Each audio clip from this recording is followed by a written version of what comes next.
Hello and welcome to TelecomTV. We are reporting from Silicon Valley in California in the USA, and we are at the ETSI NFV ISG. A lot of initials there, but basically it's about standardization and the normative standardization of network functions virtualization. And I'm talking with Vinay Saxena, who is Distinguished Technologist and Chief Architect at the NFV Business Unit at HP. Vinay, thanks for talking to us. Good to see you. It's evident that NFV is of great potential importance to global communications. What role has ETSI played in that and in the NFV story? So ETSI has done a great job of defining what the reference architecture should be, what the carriers are looking for in building out the next generation networks based upon the requirements that they are seeing for the functions that they want to virtualize and deploy in this next generation network from the past histories, from the technologies that they are seeing coming from the IT domain, and looking at what the needs are from an operationalization perspective, manageability perspective. So from that point of view, what ETSI has done is brought all of these things together from the service providers, directly providing that input. So rather than an initiative which was typically led by the vendors trying to get the technologies out, here the CSPs are saying, here is what our needs are. Why don't we build a reference architecture jointly working with the vendor community, the developers, and saying, how do we bring all of these things together to build the next generation networks on technologies that are available today for requirements that we see as fitting to our carrier grade needs to run services that are mission critical at times, that are high performance needs, and they also have certain operational needs, security needs, restrictions around law enforcement that they have to follow to make sure that we can deliver architecture that allows them to meet these specific needs. So it's a carrier-driven initiative, and ETSI has done a great job in bringing these requirements to the forefront in terms of informative specification and as part of the next generation specs that we are seeing being worked in this meeting this week, which is essentially defining the normative specs. So taking it from informative to normative is a great step forward in taking those specs where a vendor community or the open source community can start to build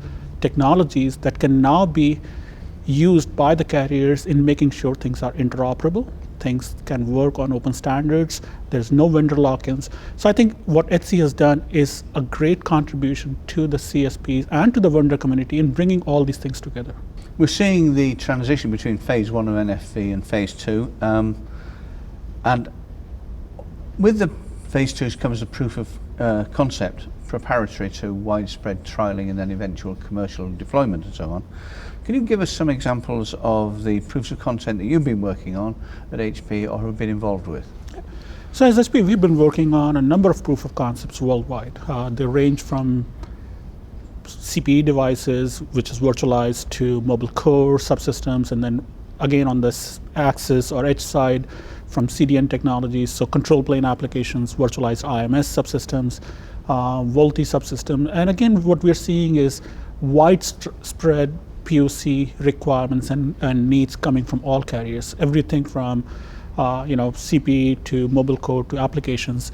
And again, not just from a particular geography, we're seeing interest from APJ, China regions to Europe to America. So I think what we are seeing is interest culminating into doing multiple POCs at a time and making sure that the customers feel comfortable with the technology that they are looking to deploy in the next generation networks.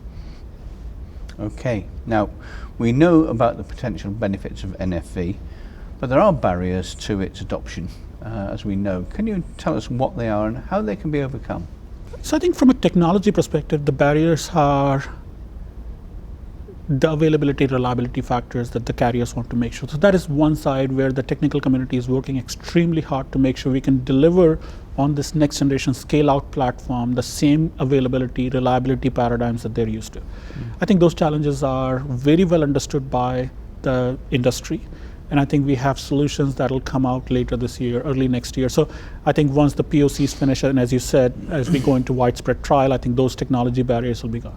I think the biggest barriers that we see is the people and process changes in the telcos. And I think it's a classical organizational change aspect that we see, which does take time. It takes time because they have to still run their old systems. They have to keep the lights on.